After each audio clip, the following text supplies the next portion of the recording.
Hello everyone, welcome back to this channel. In this video, I'm going to show you how to cover your face on a video with pink poo sticker. Now let's get started. First, open your CapCut apps, and in here you can add the video that you want to edit.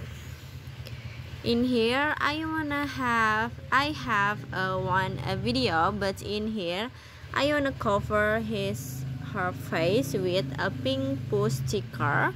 So in here you just click on the effect at the bottom and then click on a body effect, and at the menu you can swipe until you can see image. You can click on it, and after this, in here you can swipe down until you can see pink poo.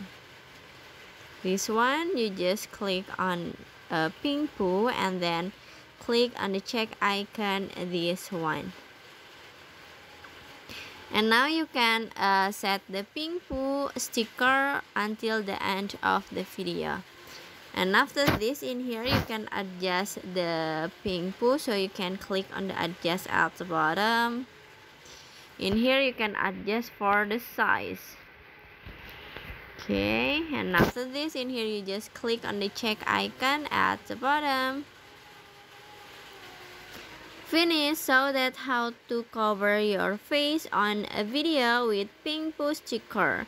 I hope you found this video to be helpful. If you enjoy with the content, please consider like, comment, and subscribe down below. Bye bye.